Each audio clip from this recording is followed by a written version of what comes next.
We will return to the world of wrestling. We've been talking about announcing.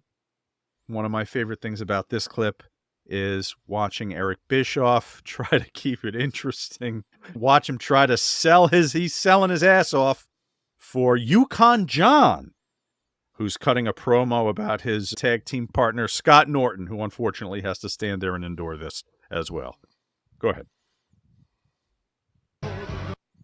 Yukon John Nord, his partner Scott Norton, and I'll tell you what, Yukon, you made quick work on a big spike jump. Listen up!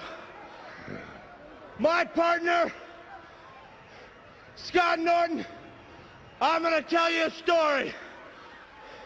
We was up in the Yukon, we got up early one morning, and we was chopping trees and chopping wood, and Big Scott had got to the lumber shack before us.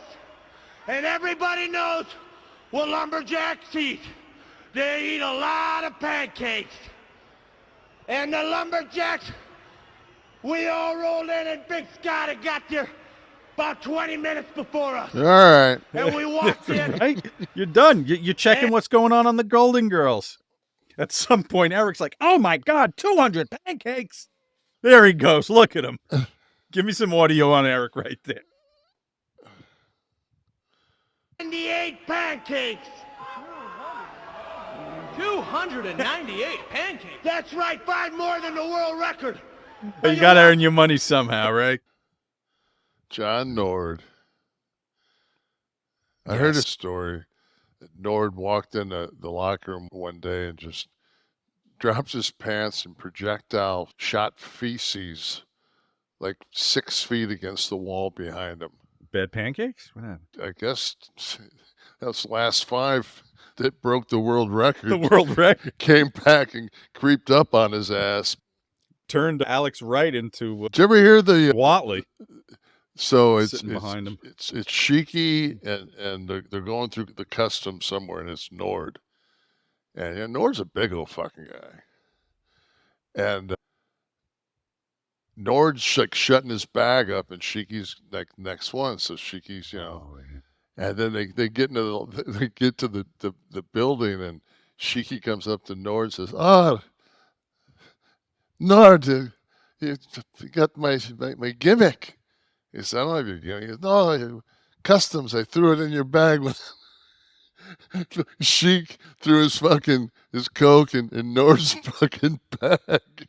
I feel like Sheiky might have done that to a few people over the years. Oh, fuck, I don't know man. if it was Berserker, but I know he. Yeah, I know. Yeah, I heard it was Berserker. In fact, he's a big old dude, man. Yeah.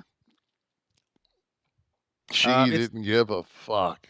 What's that? Sheiky? He didn't give a fuck. He was the best. He talk about living the business, living the gimmick. Corey S. Morgan. Kevin Sean, you guys should talk about Blackjack Mulligan. I'm sure Kevin knew him since he was pretty familiar with Barry Windham and Mike Rotunda. Blackjack was gone away from the business when I got in. Okay. Gotcha.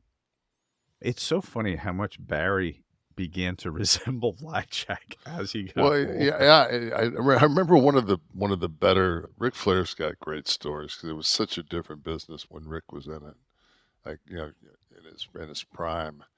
And I guess Barry fucking did something and pissed off Blackjack, and like Barry was hiding underneath the bus where the luggage goes. Oh my God! To avoid his father. And Blackjack walks into the locker room with a fucking loaded revolver looking for Barry. That's that era.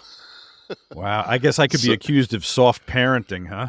Yeah. No, I mean, it's just like, you hear that shit, man. And just like, back in those territories, man, you drove your own car. And you went and the marks weren't smart. It's just like shit. And they come after you, yeah. Yeah, so everybody had their pieces, and it wasn't like they just invented booze for our era of wrestlers.